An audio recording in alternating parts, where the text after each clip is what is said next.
Hapon po sa inyo lahat. I have been expecting this complaint, and now we are in the proper forum to prove the baselessness of his allegations.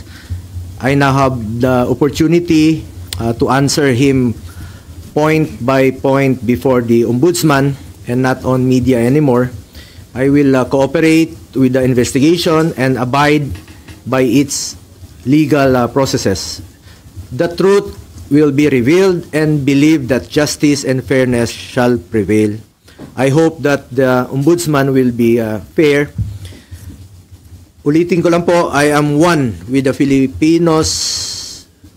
I am one with the Filipinos in this crusade against corruption. Kasama niyo po ako. Labanan po natin ang korupsyon. Ikulong po ang mga kurakot at mga magnanakaw. Ikulong na ang mga buhaya, kasuhan, at ikulong na ang mga buhaya at mga mastermind. Huwag pong ilihis yung issue dito. Tumbukin po yung dapat tumbukin. Napapansin ko parang naiba na po ang narrative. Parang meron ng script, no? Na sinusunod o playbook. As a Filipino, I am urging the ICI, the Ombudsman, and the DPWH to seek the truth. Tumbukin lang po yung katotohanan. Maniwala kayo o sa hindi, pag nagkamali kayo dyan, mas gugulo po ang bayan. Magulo na po ngayon, mas gugulo po ang bayan. Magagalit po ang tao niyan. Magulo talaga ito. Pakiusap ko lang po muli. Tumbukin lang po yung katotohanan. Seek the truth, not the script, if there's any. Ito ay isa po itong diversionary tactic para ilihis ang atensyon ng taong bayan sa tunay na mga issue. Klaro naman eh. Kahapon nga lang, nabanggit ni former Governor Chavit Singson, another diversionary tactic. Ang talamak po ngayon na korupsyon, talamak ang korupsyon ngayon sa kasalukuyang gobyerno. At ang dapat talagang panagutin, ang totoong issue. Ano bang totoong issue ngayon? Diba ang flood control scandal? Mga ghost projects, mga anomalous projects, mga substandard projects, yun naman po ang issue ngayon eh. Huwag tayong lumihis sa katotohanan. Napapansin ko, talagang merong gumugulo eh. Merong nasa likod nito na ginugulo lang po yung katotohanan. But I am one with the Filipinos in this crusade and fight against corruption. Kasama niyo po ako rito. Labanan po natin ito. Kulong po natin ang mga kurakot at mga magnanakaw. Sa kanina naman po, sa final sa amin ni dating Pangulong Duterte at sa kapamilya ko, to Trillanes, you are barking at the wrong tree. Kung seryoso ka talaga, bakit di mo kasuhan yung mga totoong mga corrupt talaga? Bakit di mo kasuhan yung mga financials mo? Yung mga contractor. Alam mo yun. Alam mo yun. Kita mo na. Nakailang buwan na tayo dito sa pagdidinig sa Senado. Ilang hearings na po. Lumalabas naman yung totoo. Sino yung mga contractor. Yung talagang may-ari. Sila mismo yung may kontrata. Sila yung mismong kumikita. Sila yung contractor. Sila pa yung congressman. Sila yung habulin mo, Trillanes. Ayaw mong habulin dahil financer mo nga. Tama yung sinabi ni Senator Bato noon na may mga financer ka. Baka nga yung ginamit mong pondong yon nanggaling pa sa flood control. Yung pag-imbestiga mo noon kay dating Pangulong Duterte, maaaring galing pa yun sa flood control. Huwag kang magmalinis dito. Huwag mong ilihis ang totoong issue. Dito lang tayo sa katotohanan. Seek the truth, not the script, not the playbook. Nasa na yung mga dapat kasuhan sa issue ng flood control? Nasa na? Bakit walang mga pinangalanan na malalaking tao? Yung mga buhaya, ba't pilit yung pinagtatakpan? Yung totoong issue rito, flood control at ghost projects. Nasa na po? Kaya nakikiusap po ako sa ICI, sa Ombudsman, sa DPWH. Kasuhan niyo yung mga malalaking tao. Yung sangkot sa flood control. Yung sangkot dito sa mga ghost projects.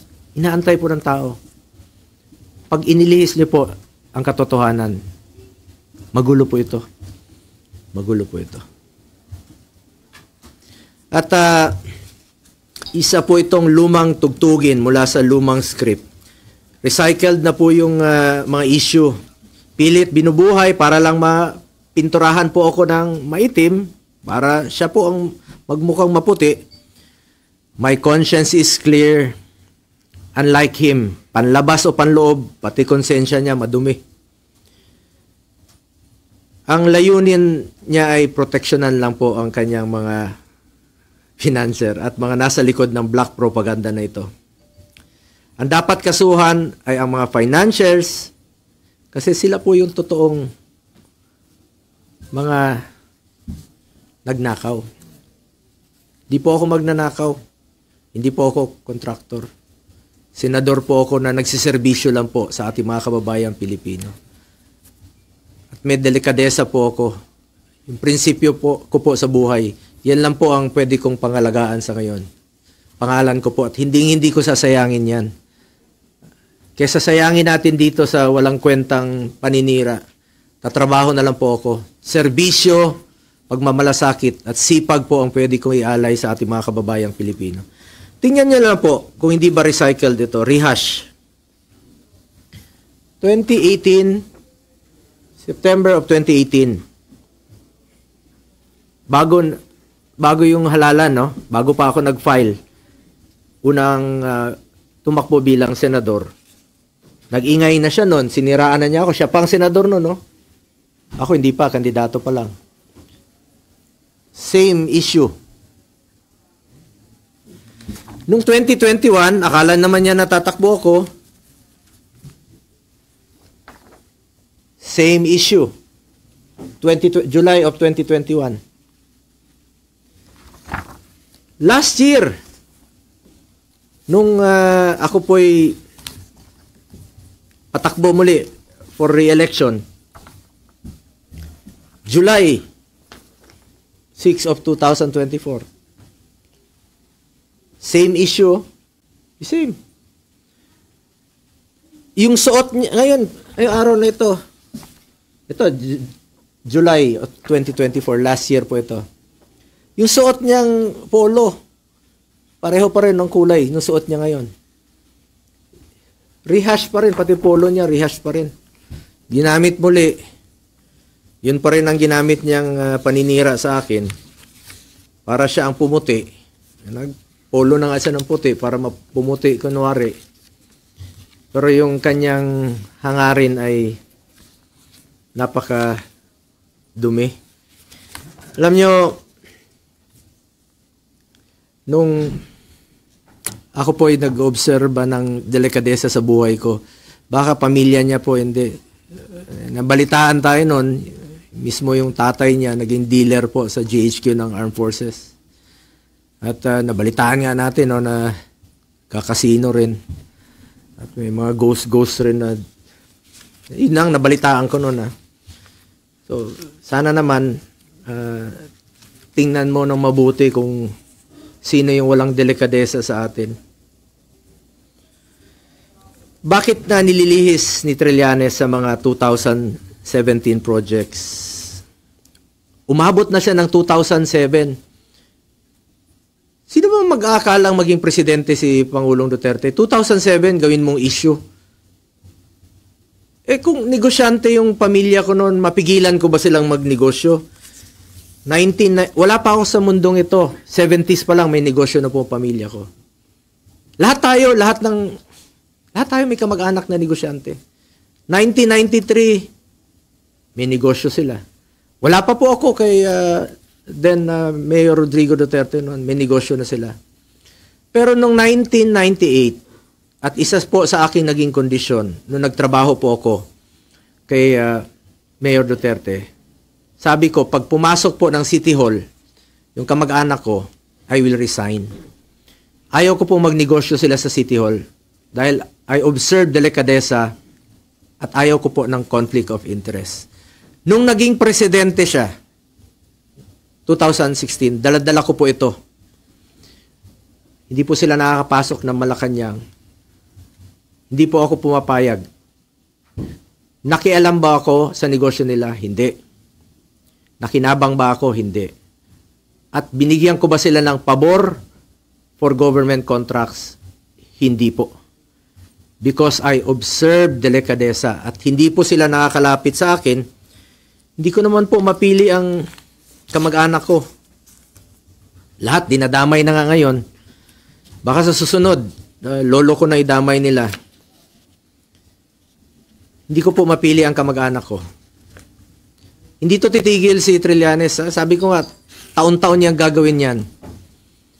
Hindi yan titigil hanggat palitan ko siguro ang aking kamag-anak o kunin ng Panginoon ang aking mga kamag-anak. Hindi na titigil yan. At paulit-ulit na magiging issue niyan. Pero importante rito, magkakaroon po ako ng pagkakataon na sagutin po ito. Dahil ako mismo, hindi po ako papayag na magninegosyo po ang aking pamilya sa gobyerno. At hindi po ako magbibigay ng pabor sa kanila. Hindi lang natin mapigilan kung sino sa ating mga kamag-anak ang magninegosyo. As long as wala akong ginawa na bigyan sila ng pabor at hindi po ako nakinabang at hindi ko po ginamit ang aking posisyon para mabigyan po ng pabor ang aking pamilya. Ginamit ko lang po ang aking posisyon sa pagsiserbisyo, pagmamalasakit at pagtulong po sa ating mga kababayang Pilipino. Malinis po ang aking konsensya mula noon hanggang ngayon. May delikadesa po ako. Yan po ang pwede kong pangalagaan at ipagmalaki sa inyo ang aking pangalan po. At isang probinsyano lamang po ako. Hindi ko po sasayangin yung tiwalang binigay nyo sa akin. Hindi po ako korap. At ako po'y taus-pusong nagsiservisyo lamang sa ating mga kababayang Pilipino. Kaya pakiusap ko lang po, ang issue po dito ay ang corruption sa gobyerno. Ang issue po dito ang flood control. Ang issue po dito anomalous projects. Ang issue po dito ghost projects. Nasaan na po yung dapat panagutin? Inaantay po ng ating mga kababayan. Ayoko na pong aksayahin yung panahon. Sayang yung oras natin dito. Sana makapagtrabaho na tayo.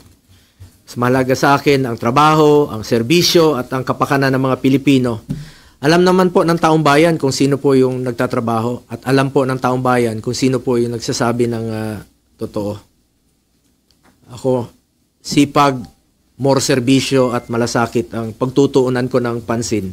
Simula noon hanggang ngayon, yan naman po ang aking ginagawa. At alam po ng Pilipino kung sino yung nagsiservisyo at nagtatrabaho. Nasa Pilipino na po yan kung kanino po kayo maniwala. Nasa sa inyo na po yan. Mga kababayan ko, patuloy nating labanan ng korupsyon sa gobyerno. Please lang, labanan natin ang korupsyon sa gobyerno, labanan natin itong mga kalokohan, ikulong po ang mga korap, ikulong po ang mga magnanakaw. Huwag na pong ilihis ang issue. Kawawa yung Pilipino pag nililihis po ang issue. Umiikot-ikot na po tayo.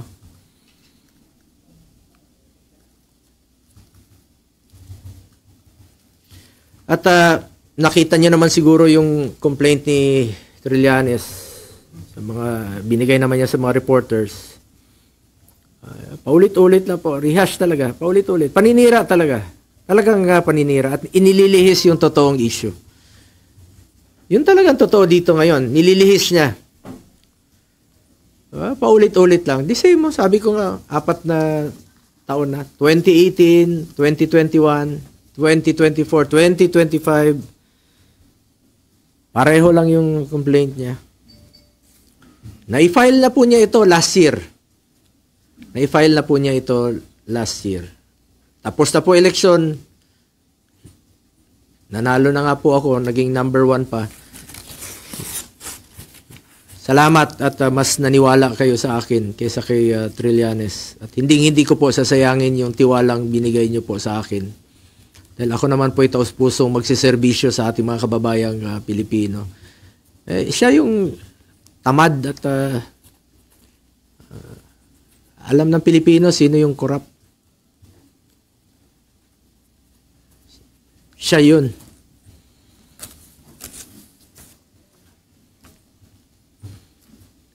Salamat po sa inyong oras at pakikinig sa akin.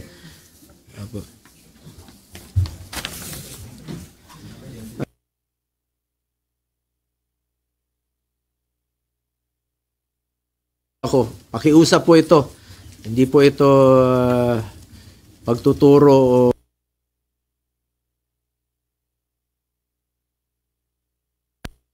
the Ombudsman and the DPWH to seek the truth, not the script, if there is any. Tumbukin nyo lang po ang katotohanan. Maniwala kayo o sa hindi.